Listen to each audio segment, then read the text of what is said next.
Hello guys and gals, I'm Nate from 99 Bitcoins and welcome to Bitcoin Whiteboard Tuesday. Every few weeks we're going to send you a cool new video just like this one explaining some Bitcoin basics. You can use them to learn more about Bitcoin yourself, or you can forward them to friends or family members who have questions. Today's topic is how to buy your first Bitcoin.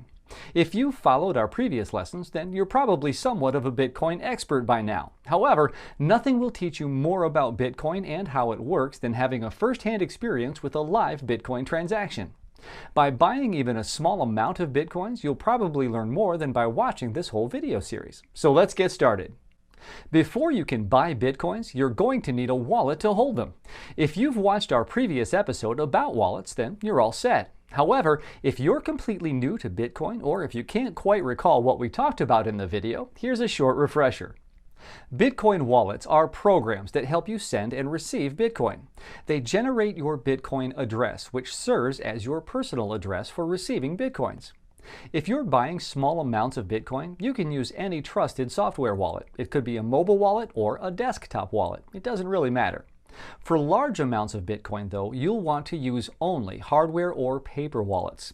These wallets aren't connected to the internet, and so they eliminate the possibility of someone stealing your funds unless they're actually holding your physical wallet. To make it easier on you, we've listed some recommended wallets depending on your device and operating system at the bottom of this video. Once you choose your wallet, open it and copy your Bitcoin address. You'll need it later on. Got your address? Good. You now need to ask yourself a very important question. How much money do you intend to invest in Bitcoin? Bitcoin is a very risky asset. This means that you should never buy any amount you can't afford to lose. It's important to think this through. If this is the first time you are buying Bitcoins, choose an amount that won't affect you financially if Bitcoin were to drop to zero. In general, we tend to be overly optimistic when we invest, and we forget about the very real possibility of a downside. Our personal rule of thumb is to never invest more than 5% of your disposable income or total wealth. Keep in mind that you can always buy less than one Bitcoin. One Bitcoin can be divided up to 8 decimal points. This means that you can buy half a Bitcoin, a quarter of a Bitcoin, or even 1/100th of a Bitcoin. Of course, the amount you're going to spend on Bitcoins will lead you to your next step, choosing an exchange. Choosing an exchange is hard work. Each exchange has different rules, accepted payment methods, and fees, along with other factors to take into account. If you want to avoid the hassle, you can use our Buy Bitcoin page, which matches you up with the best exchange based on your location. There's a link to that page at the bottom of this video as well. This, of course, is a very rough match, but it will give you the best result 95% of the time. If you want to do your own due diligence, however, here's what you need to look out for. The first thing you'll want to check is that the exchange accepts users from your country. Not all exchanges accept customers from all around the world. The second thing you'll want to check is what payment methods are accepted by the exchange. Some exchanges accept a wide variety of payment methods, and some accept only wire transfers. Payment methods that allow the buyer to request his money back, like credit cards or PayPal, will usually be accompanied by higher fees. This is because the seller is taking the risk that you'll cancel the payment after you get your coins. On the other hand, payment methods that can't be reversed, such as wire transfers, are usually cheaper. The third thing you'll want to check is how much you'll need to pay in fees for your transactions. There are 3 kinds of fees: deposit fees, transaction fees, and withdrawal fees. Each one is different and can affect the total amount of money you'll receive in the end. The fourth thing you'll want to be aware of is the exchange rate. Some exchanges have low fees, but their exchange rates are higher relative to the competition. This means that the fees are hiding in the exchange rate. Fifth, you'll want to know your buying limit. Your buying limit will depend on your payment method and your identity verification level. If you're looking to buy a large amount of Bitcoins, some exchanges won't allow it due to their low limits. Finally, you'll want to check out the exchange's reputation. Is it well known in the community? How well is the support in the event you get lost in the process? Have there been a large number of complaints against the exchange? Keep in mind that no exchange is free of negative reviews, but it is important to consider the volume and content of those reviews. One important distinction to make is the difference between trading platforms and brokers. Trading platforms are sites that automatically connect buyers and sellers. This means that you buy from people who've placed sell orders on the site without ever communicating with them directly. The platform usually takes a small fee for the service.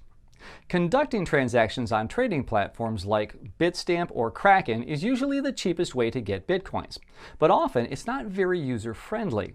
Trading platforms have options like limit orders and stop loss that can confuse the inexperienced user. Also, when you place an order, it may not be fulfilled immediately due to a lack of sellers at the price at which you want to buy. In order to avoid the hassle, you can use a broker. Brokers are sites that simplify the process by allowing you to buy coins through them at a predetermined price. When you buy from broker sites, the process is usually much simpler, but it's also more expensive. In the end, it doesn't really matter if you're buying your coins from a trading platform or a broker. What matters is that the company is reliable and that you're happy with the price you're paying. Sometimes it's worth it to spend a bit more money in order to finish the process hassle-free. As a side note, if you're looking to buy large amounts of Bitcoin, let's say over $10,000 worth, there are specific exchanges and brokers that deal in these sorts of transactions. If this is the case for you, take a look at the resources section at the bottom of this video.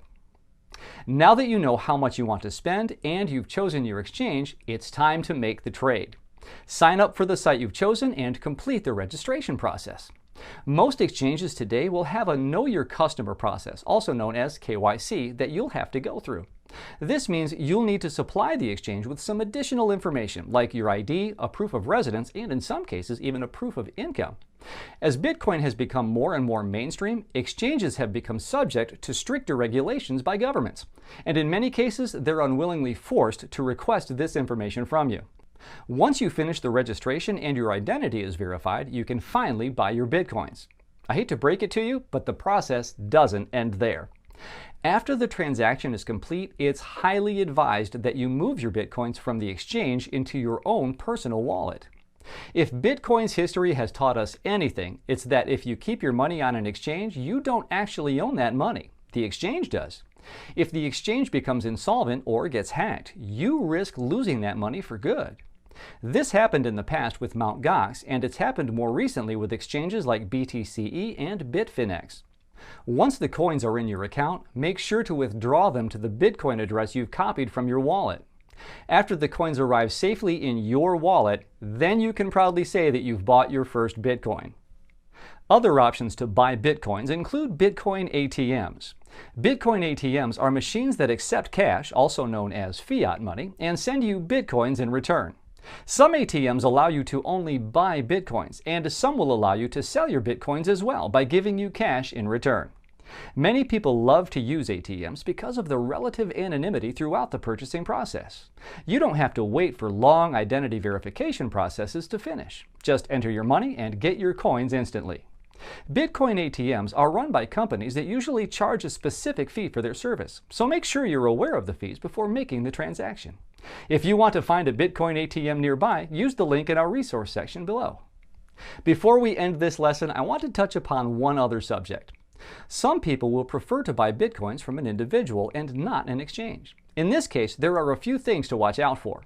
First, try to see if you can verify the seller's identity. Some people will want to remain anonymous, and that's fine, but verifying someone's identity will dramatically reduce your risk of being scammed. Second, try to use some sort of escrow service that will hold your money until the seller sends you the coins. If that's not possible, stick to cash and meet with the person face to face. In any case, never use irreversible payment methods like wire transfers before receiving your coins.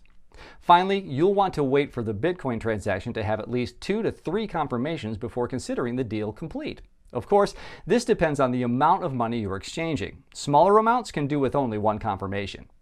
Keep in mind that buying from an individual usually involves a lot of uncertainty, and sometimes it's just not worth the few bucks you'll save in the process.